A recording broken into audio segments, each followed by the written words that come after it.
അസ്സലാമു അലൈക്കും വറഹ്മത്തുള്ളാ. ഇന്ന് ശഅബാൻ 2. ഇനിയും 4 ആഴ്ചയിൽ കുറഞ്ഞ ദിവസങ്ങൾ. അത് കഴിഞ്ഞാൽ റമദാൻ മാസം ആരംഭിക്കുകയാണ്.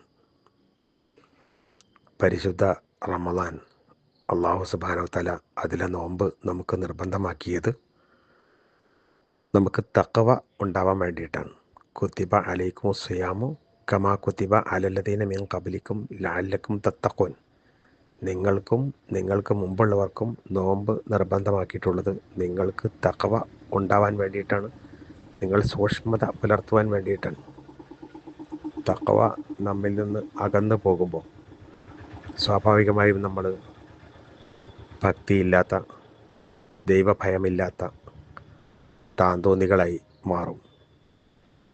ഒരു മാസമേ നോമ്പുള്ളൂ. ഈ നോമ്പ് കാലത്തേക്ക് നമ്മളെ അള്ളാഹു തിരഞ്ഞെടുത്തയച്ചത് നമ്മിൽ തഖ്വ വർദ്ധിക്കാൻ വേണ്ടിയിട്ടാണ്. മാനസികമായി നാം റമദാനിനെ വരവേൽക്കാൻ ഒരുങ്ങുക. സൽപ്രവർത്തനങ്ങൾ അധികമായി വർദ്ധിപ്പിച്ചുകൊണ്ട്, ദുഷിച്ച ചിന്തയിൽ നിന്നും പ്രവർത്തനങ്ങളിൽ നിന്നും മാറി നിന്നുകൊണ്ട് റമദാനിനെ പുൽകാൻ നമ്മൾ കാത്തിരിക്കുക. റബ്ബ് സുബ്ഹാനഹു വ തആല നമ്മളെല്ലാം റമദാൻ പൂർണ്ണമായി ഉപയോഗപ്പെടുത്തിയ വിശ്വാസികളിൽ ഉൾപ്പെടുത്തി അനുഗ്രഹിക്കട്ടെ. ചെയ്തു പോയ അറിഞ്ഞും അറിയാതെയുമായിട്ട് വന്നു പോയിട്ടുള്ള എല്ലാ തെറ്റുകുറ്റങ്ങളും റബ്ബ് നമുക്ക് പുറത്തു മാപ്പാക്കി തരട്ടെ.